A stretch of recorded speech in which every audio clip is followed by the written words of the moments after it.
Thank you very much for joining us on today's webinar. I'm Ricky Wheeler. I'm the Chief Marketer at Ebsta, and I'm joined with Ryan. Hello.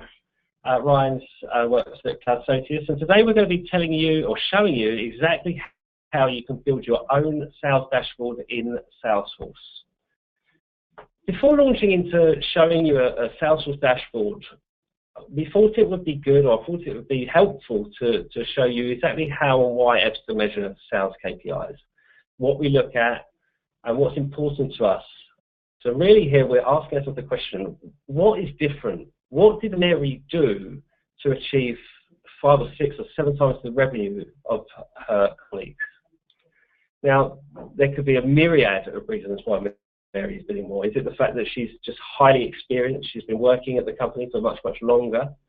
Or is it the fact that she works in a location where the brand is very, very strong, or the most leads are in that location? Or could it be the fact that she's working the hottest leads or the warmest leads versus John or Bob that might be working cold or outbound leads? But there's always going to be a big question around the sales activity. What activity takes place? Is it the fact that Mary makes more calls, sends more emails, books more demos, connects with people? A lot of different sales activities you can track. I've just mentioned a lot of them, from the actual activities that the sales reps are doing, whether that's the number of dials. Connects here, what we're really saying is connect is when we actually get through to someone, when we speak to a real person. Email sent and received, the meetings booked. And then as we move sort of further down the funnel, more into the sales manager or the real sales process, then we start looking at the number of opportunities for value created, what the pipeline looks like. If we've got no pipeline, if we've got a load of opportunities that are open this month, but there's no pipeline for next month, then there's a good chance that next month is not going to be a high revenue month for that sales rep. We could look at opportunity stage changes. It's all very well having hundreds and hundreds of opportunities of proposal price quote status. But if that opportunity is 3 months old or 6 months old, we all know that time kills deals. So we want to know whether or not salespeople are progressing the opportunities, whether they're moving, whether there's things actually happening with that opportunity in question. And at a more basic level, we can look at how many new accounts are created, how many new companies are we speaking with, and ultimately there's the closed business, how much revenue are we generating. Now the great news is all of this information can be easily shown in a dashboard like this. And really we want you to walk away today being able to create a dashboard like this for yourself in Salesforce. Now we've got the different activities here. We've got the user activities like the emails logged, the number of dials, the number of connects as we've spoken about, and we've got the activities that more relate to opportunities and what's going on with the opportunities in the pipeline. So inside Ebsta, we've really got a 2-tier sales team. And I really want to talk about that before we launch into talking about the dashboard, because it really does change the KPIs and what we're measuring between the 2 different roles. So we've got a classic BDR or business development or SR, or there's 101 names for them, but they're really the inside sales reps. And they're here to do a volume game. They've got less experience. We want them to make lots of calls, send lots of emails, generate lots of interest, lots and lots of volume to get to the point where we're generating demos or meetings. Generally speaking, our business development team works on inbound leads, but it's not unheard of for an inside sales team to go outbound. Now the account executive, these are your closers, these are your experienced salespeople. As a result, they're more expensive. So from an AE or an account executive perspective, you don't want them doing the volume game. You're not so much interested in how many calls or emails your salespeople are, your account executives are maintaining or executing every day. We're much more interested in pipeline. We're much more interested in making their time is valuable and making sure we get the most value out of that time. Now, because of these two different roles, because of the two different expectancies on these roles, the KPIs change quite a lot. Business development is very much activity-based. The business development team or the BDR team are there to book the meetings, they're to book the demos, they're there to get people up and running trials, and the account executives are really there to manage that experience for the person. So, and again, account executives are very, very high touch. They spend a lot of time with the prospects, whereas business development are quite low touch. They're really just about getting that person into the next stage of the sales process. If we look at this example of business development KPIs versus activity, the KPIs for our business development reps really is the demos, the number of demos they book with our account executives for our account executives, and the amount of volume, the value of those opportunities. You know, so it might not just be that someone's booked 5 demos and the other person's booked 10. If someone's booked 10 demos, but the actual opportunity value is only $10,000, whereas the person that's booked 5 demos has got an opportunity value of $100,000, then naturally the lesser demos is the better outcome there. But we look at demos, we look at the opportunity values, and we can really see a correlation between the amount of activities taking place to the eventual KPIs that are met. So in this example, we can see that Mary's activity levels across the board, whether it's email sent, email received, calls made, or connects, are higher than the rest. And it's only natural to say that if someone's working harder, if they're doing longer hours, if they really have that hunger, then it's likely that the outcome is going to be positive. It's likely that they're going to be at the top of the leaderboard. Now, more interestingly, perhaps in this example, we can see that Bob's emails, you know, Bob sent the most emails, yet he's had the least responses. So we can see that Bob needs help in writing emails, or we can see that he's, you know, just maybe he's not emailing the right type of people, or maybe he's emailing the wrong message. We can see that he doesn't make as many calls, and because he's got less emails received and less calls made, it's leading to less connections, less getting that person on the phone, or actually making a connection with that person, and that leads to less demos booked. Now, interestingly, John has made a lot more calls, but he hasn't got as many connects. So there's an argument to say that Bob might actually be better on the calls than John. John has to make a lot more calls to get through to someone, but it could be the case that John needs more help on his calls because he's not having so much success. So, as I say, the activities that are taking place do directly correlate to the eventual outcome of the KPIs being met. And we're really looking to track this, and we're really looking to build this so in Salesforce, anyone can see what activity is going on, and we can start predicting the likely outcomes. When we start talking about repeatable revenue and predictable revenue incomes, we're really looking at creating processes that we can repeat. We're looking at saying, you know, if we've got this many leads and this many sales reps and they make this many calls and they send this type of email this many times, then we're likely to generate this many demos, which is going to likely result in this much revenue. That's my little introduction. I'm going to pass you over to Ryan, who's going to show you how to build your very own Salesforce dashboard. Thanks very much, Ricky, and hello to everyone, and thank you for joining us in this webinar. So we can see here we have our dashboard. For the purposes of this, we're going to assume that our 4 reps have taken the leads generated, taken them through the sales process, so they've converted them into accounts, into contacts, and we're dealing with the activities based on the accounts of the leads generated. So this dashboard is arguably split into 2. We've got our activities here, emails, calls, but we don't have the number of connects. and the amount of demos booked, which then leads to the second half of the dashboard being opportunities, their value, and the stage changes. So let's see how we make one of these. We've got emails logged here. So if we click through, very crudely, you can see that this is just a collection of the email sent by Jennifer or by Katie to her accounts. And the way we've gotten this report, we've taken a report that is the activities from all the accounts. We can see that it's all activities in this filter. We can see open and completed, task and events, and our date ranges here.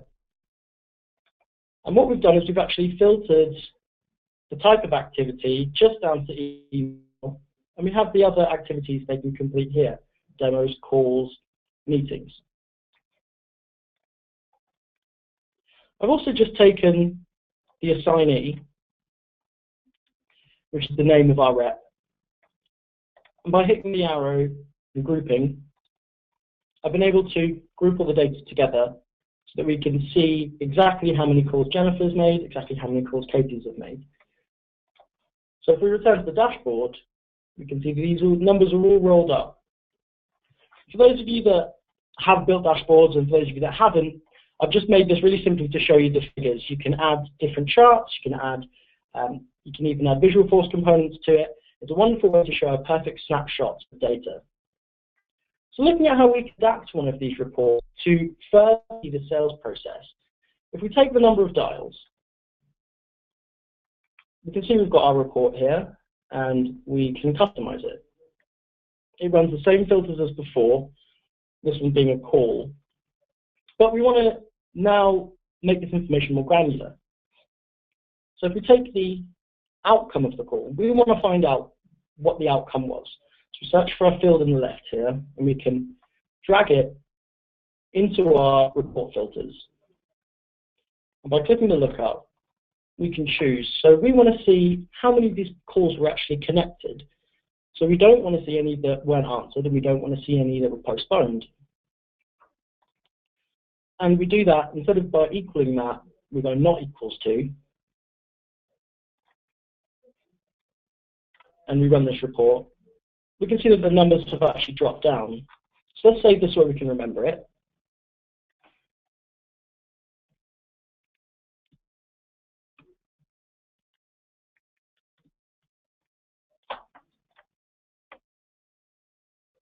Let me save this one. Excellent. So let's return to our dashboard. Now we're going to input this in. So we edit our dashboard up here. Now here we have in the back end of how we can edit it. We've got all of our reports in these folders, as well as the components to put them in. So our report was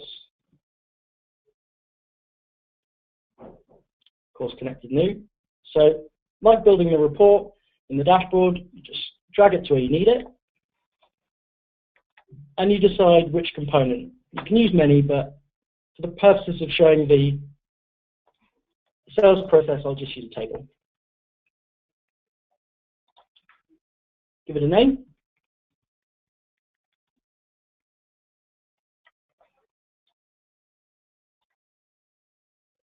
You see the data has been rolled up here. So when we're happy with this, we save it.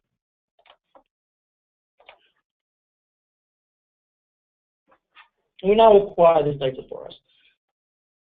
Perfect. So as we can see, Jennifer's made 17 calls.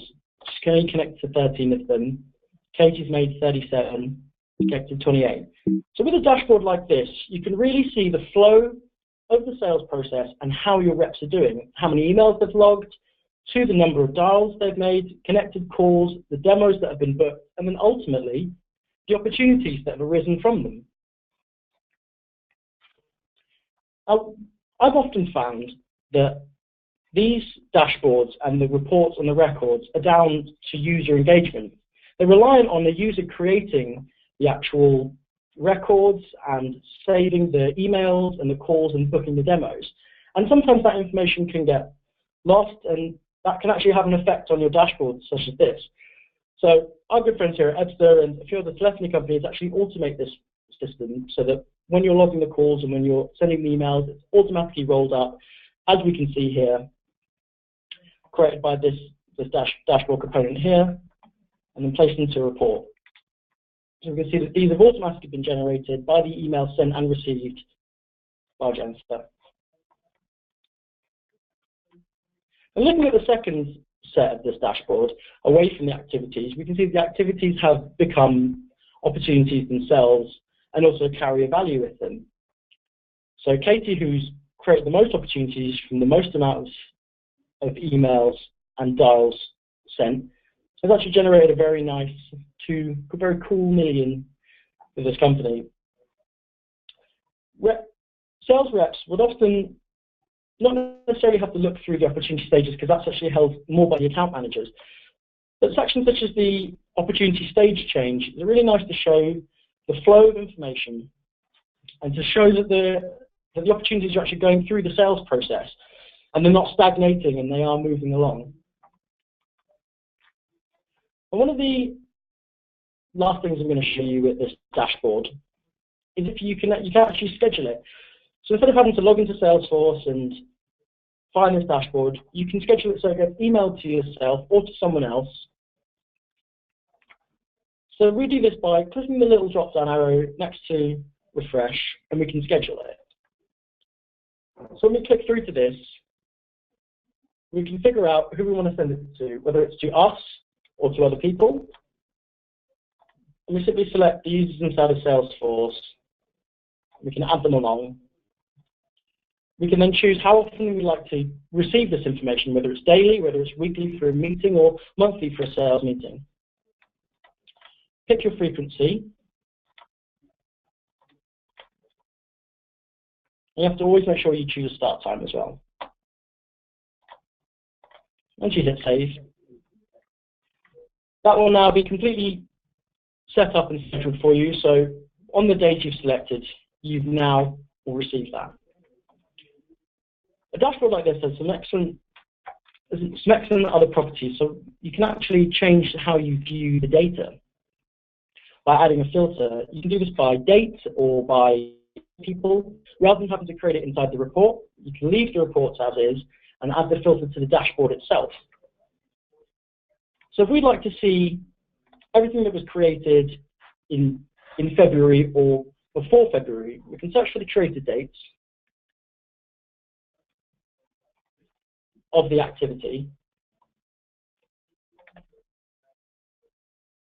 And then when we consider it equals, we can select the date that it equals, or on specific dates, or we can go greater than or less than. So if we wanted to see everything that happened in January, we pick the first, and we see anything that's less than the first there. So we hit OK.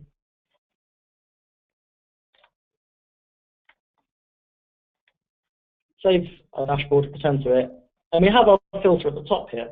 So by clicking and choosing the filter that we designated ourselves,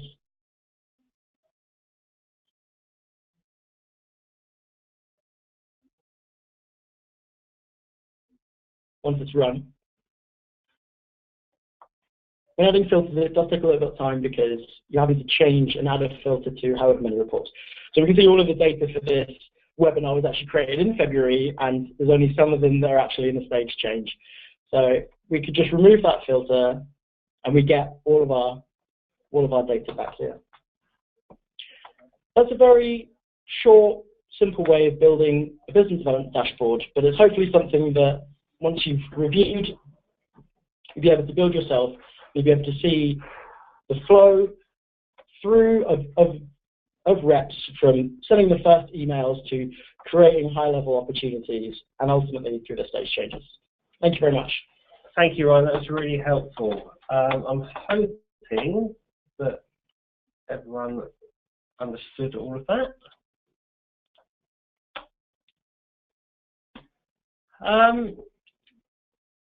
So really,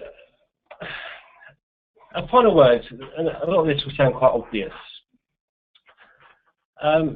We have got this qualitative about stats. We're looking at the email sent. But there's an enormous amount of quantitative work that needs to be done. You know, listening into calls, helping people through opportunities.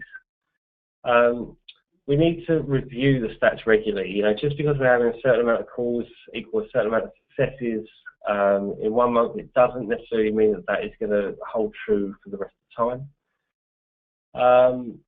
And also, certainly for us, you know, we need to look at external factors as well. Anything from seasonal changes to things that are going on in the market, which can affect the stats and how successful you are and how you predict certain outcomes. Anyone that's interested in getting 100% accurate email activity data in Salesforce, you can do so with Ebsta's management package. We don't normally offer free trials, but for the attendees today, you can follow this URL, ebsta.com/feb2, and you can go and try that product. The next webinar is next Thursday, and we're looking at how to accurately track B2B marketing ROI with Salesforce and Pardot. For now, that's it from us. Thank you for attending, and this will be made available online and on YouTube probably sometime tomorrow. Thank you very much. Thank you. Take care.